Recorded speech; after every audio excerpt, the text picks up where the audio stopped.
Ya, itu menjadi pertanyaan semua orang ya. Kapan BBM akan naik begitu? Karena masih ragu-ragu selama ini ya. Betul sekali. Dan pemirsa, meski pemerintah belum menaikkan harga BBM, namun harga kebutuhan pokok di sejumlah daerah mulai merangkak naik. Di sejumlah pasar tradisional, kenaikan harga juga mulai terasa sejak sepekan terakhir. Meski belum merata, harga kebutuhan pokok di pasar tradisional di Bone, Sulawesi Selatan mulai merambat naik. Beras, minyak hingga gula mulai mengalami kenaikan Rp2.000 hingga Rp4.000 per kilonya. Sedangkan kenaikan signifikan terjadi pada harga bawang dan telur yang naik hingga Rp4.000. Kenaikan ini terjadi sejak sepekan lalu, sejak adanya rencana pengumuman kenaikan BBM. Hal serupa juga terjadi di Bekasi, Jawa Barat. Sejak sebulan lalu, harga kebutuhan pokok termasuk tempe mulai merangkak naik.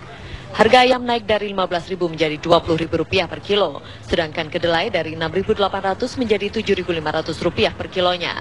Para tengkulak mengantisipasi kenaikan BBM sejak sebulan lalu dengan menaikkan harga jual, sehingga pedagang terpaksa mengikuti harga pasaran yang juga melejit.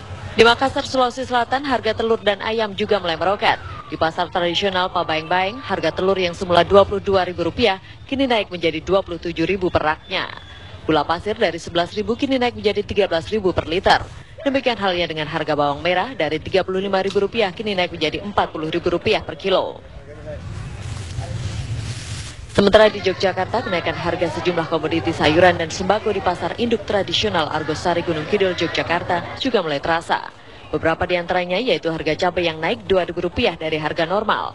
Harga bawang putih yang sempat turun hingga Rp12.000 kini kembali naik menjadi Rp15.000 per kilo. Telur dari Rp13.000 kini menjadi Rp17.000 per kilo. Beras, minyak, dan gula pun tak luput mengalami kenaikan meski masih di bawah Rp1.000. Antusias warga untuk berbelanja di pasar tradisional Petisah, Medan menurun, diduga disebabkan kenaikan harga sejumlah kebutuhan pokok. Tingginya harga dari para tengkulak membuat pedagang terpaksa menaikkan harga. Hal ini diduga akibat adanya biaya tambahan untuk transportasi pengangkut sayur mayur karena langkanya solar dan rencana kenaikan BBM. Tim TV One mengabarkan.